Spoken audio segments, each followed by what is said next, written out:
You know how people say birthdays bring families together? Yeah, not in my house. Not with my family. I turned 27 last week, and while I wasn't expecting a parade or anything, I definitely wasn't bracing for emotional warfare at Olive Garden. The restaurant was buzzing with the usual dinner crowd when I arrived, but our table was tucked away in the back corner, hidden like my family was ashamed to be seen with me. My mother had insisted we meet there because it was affordable and has unlimited breadsticks. Don't be picky, Nathan, she'd said when I suggested somewhere nicer. We're not made of money. The irony wasn't lost on me. I was the one paying for dinner. I'd been paying for most things since I was 22. I slid into the booth across from my brother Brian, who was already halfway through his second beer. The moment I sat down, he tossed a crumpled napkin in my direction. "The birthday prince arrives," he said with that familiar smirk that made my stomach turn. "Bow before us, mighty moocher." My mother didn't even look up from her Caesar salad. "Brian," she warned, but there was no weight behind it. She was smiling too, like this was all some hilarious inside joke. My father raised his wine glass, swirling the burgundy liquid with theatrical flair. "Another year older, huh? Maybe this is the one where you finally stop draining us dry." That hit me sideways. Draining them. I sat there, processing those words while the sounds of the restaurant, clinking glasses, muffled conversations, the sizzle from the kitchen, faded into background noise. Draining them. The man who paid their mortgage every month. The son who covered their utility bills, their car insurance, their groceries. The brother who bailed Brian out of $3,200 in credit card debt when he maxed out buying cryptocurrency and a drone he crashed 2 days later. I'd even added my mother to my health insurance when she lost her job last spring, paying an extra $380 a month so she could keep seeing her doctors. Since I was 22, they'd leaned on me like I was their personal ATM, their safety net, their solution to every financial crisis. But somehow, they'd rewritten the story in their heads. I wasn't the one keeping the roof over their heads. I was the burden. "I got you a card," my mother said, reaching into her oversized purse with an exaggerated sigh. Her manicured nails, paid for with my money, clicked against the table as she slid an envelope across to me. "Don't expect much. You still haven't earned it." I stared at her for a long moment, thinking maybe she was joking. Maybe this was some twisted attempt at humor that I wasn't getting. But when I took the envelope, she leaned back with her arms folded, like she'd just handed me a verdict. The front was blank. Completely blank. Inside was a cheap printout folded in half. It read, "Happy birthday to the family Leech. Maybe this year you'll grow up." There was no signature. No personal message. Just those words in 12-point Times New Roman, like it was some middle school PowerPoint slide. Brian nearly choked on his breadstick, laughing. "Damn, that's brutal. Who came up with that? You or Dad?" My father chuckled and stabbed his fork into his ravioli.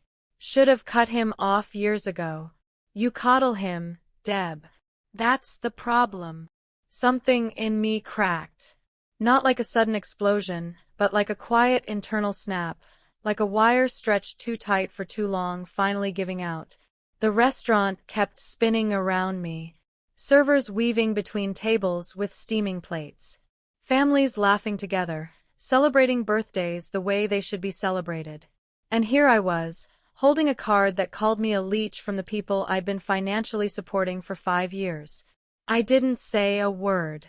Just quietly placed the card back on the table, folded my napkin, and stood up. "Where are you going?"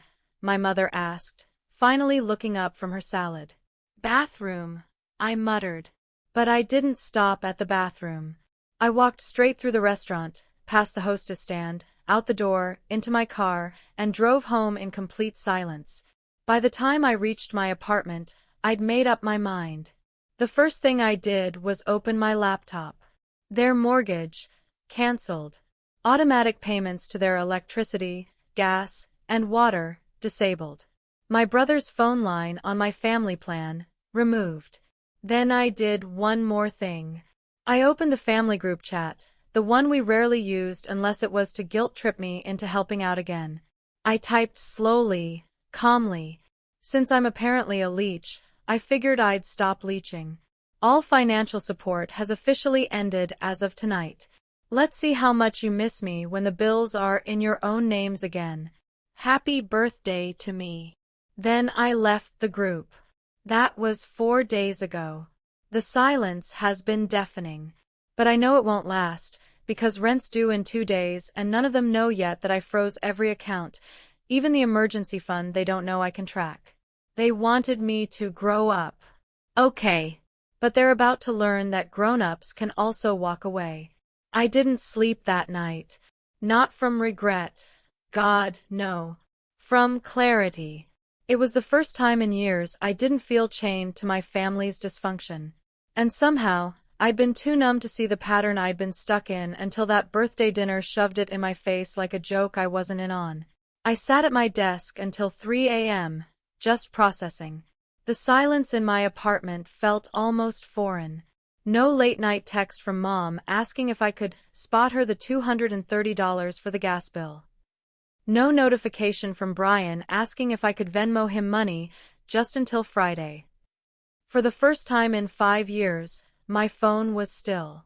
I opened my banking app and stared at the breakdown of recurring transfers and autopays I'd kept alive like some invisible puppeteer pulling strings. $1,600 for Mom and Dad's mortgage. $450 for their power, water, and internet. $380 for supplemental insurance since Mom lost her job. $280 for Brian's phone plus the car insurance I was still paying off from his DUI. I'd been hemorrhaging almost $2,700 a month, over a third of my take-home pay. All while hearing things like, maybe this year you'll grow up. Funny thing is, I had grown up. That's why I made it out of that house. That's why I had a career they couldn't even pronounce correctly. That's why I was the one with money to lend in the first place. I remember the call that started it all. 2 years ago, I was 25, sitting in a Starbucks on my lunch break when Mom called, crying. Nathan, they're going to foreclose if we miss another payment. Your dad didn't tell me we were 2 months behind. I remember the way my chest tightened. The anxiety, the guilt, as if I'd done something wrong. I wired $3,200 that afternoon without blinking. Back then, I was only a DevOps engineer pulling in maybe $90,000. Still, I made it work. Took on extra contracts during nights and weekends, migrating outdated servers to AWS, tuning databases, setting up back-end monitoring systems. I was tired all the time, exhausted, but I told myself that's what family does. Then I leveled up. Got AWS certified, climbed to senior cloud infrastructure engineer, cracked $130,000. You'd think that would ease the pressure. Instead, the requests got bigger. I leaned back in my chair and laughed bitterly to myself. Leech, huh? I'd built a 6-month emergency fund, invested in dividend stocks, taken side clients for an extra $1,500 per month, all so I could keep them safe and afloat. I lived below my means, ate frozen meals, still drove my 5-year-old Honda. Meanwhile, Brian went to Miami last summer and came back with a Rolex he claimed was a client gift. My dad just shrugged. He's hustling. No one ever said that about me. No one noticed how many nights I stayed up configuring CI/CD pipelines, troubleshooting outages in some startup's backend at 2 a.m., or juggling 6 Zoom calls in a day while pretending I wasn't sick. No one cared. They just saw the debit alerts, saw the money, and assumed I owed it to them. But not anymore. At noon the next day, I checked my phone. 22 missed calls, 4 voicemails from Mom, 2 from Dad. Even Brian had texted, WTF dude, did you touch Mom's account? The mortgage bounced. I didn't reply. Instead, I turned off notifications for all of them. Then I called my HR rep and removed my mom from my insurance. I had a Zoom call with a client in Berlin after that. They wanted a load balancer review for a new cloud app. I smiled through the meeting, gave them my usual precise feedback, sent the invoice, and marked another $450 earned for the day. When I closed my laptop, I checked the group chat again. Still silent. So I posted one more thing. Just a reminder, adults pay their own way. Try it sometime. Also, if you ever send me another birthday card like that, make sure you laminate it so I can use it to scrape the ice off your windshield next winter when you can't afford the garage bill. It took less than 48 hours for silence to turn into panic. At first, they thought I was bluffing, that I'd cool off, that I'd come crawling back like always, quiet, reliable, disposable. But I didn't. And on Monday morning, when the mortgage company called and the lights flickered at the house, it finally hit them. I was gone, and I'd taken the lifeline with me. The voicemails came in waves. Nathan, I don't know what this is about, but we're your parents. You don't do this to family. Are you seriously that upset over a card? You're being dramatic. Brian's stuck on the side of the road. His insurance isn't going through. What the hell did you do? I didn't respond because I'd already done enough. I checked the group chat once, for morbid curiosity. Dad had typed, "Since you're acting like a stranger, maybe it's time we stop treating you like family. Good luck out there." Out there. I'd been out there since I was 22, paying their bills while building my own life from scraps. All they ever saw was the deposit, not the hours, not the burnout, not the years I didn't even buy myself a birthday cake because the electric bill back home was due. They liked me better when I was exhausted and quiet. Useful. Now that I'd chosen peace, I was selfish. That Thursday, I got a text from Brian. Just a screenshot. Overdraft. Minus $194.50. Rejected auto payment. Car insurance. Followed by, seriously, bro thought you had our back. No apology. No accountability. Just blame. I turned my phone over and went back to work. The funny thing is, I was doing better than ever. 2 new freelance clients, a tech conference invite for the fall. My health was improving, sleeping again, eating like a person instead of surviving on energy drinks and stress. I wasn't grinding just to hold up people who called me a burden. I was finally living for me. And they hated it. It was Saturday night when they showed up. I was on my balcony, music low, sipping the first real glass of wine I'd allowed myself in months. I just submitted a freelance project that earned me more in 4 days than I used to make in 2 weeks. Peace had a taste, and I wasn't giving it up. Then my phone buzzed. 2 missed calls from Mom. 1 from Dad. Brian calling. I didn't answer. Then a knock at my door. I stayed seated. Another knock, louder this time. Then a voice. "Nate, we just want to talk." I didn't move. Just watched them through the peephole. My mom had brought a takeout bag like she could patch years of guilt with sesame chicken. Brian was on his phone, pacing. My dad stood back with his arms crossed, looking annoyed that the world wasn't bending to his will. 5 minutes passed. They knocked again. I let the silence answer. Eventually, they left.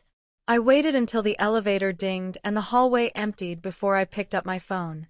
I opened the family group chat, the same one they'd used for years to organize birthday dinners I was never invited to, vacations I paid for but never attended, holidays where my name was forgotten until it was time to split costs.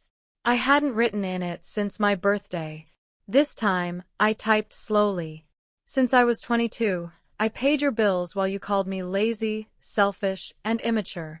I covered your mortgage, your utilities, your car repairs, Brian's phone, Dad's insulin, and groceries that fed people who laughed in my face. I kept giving while you kept taking. And on the one day I quietly hoped you'd just say something kind, you called me a leech. So this is me finally growing up.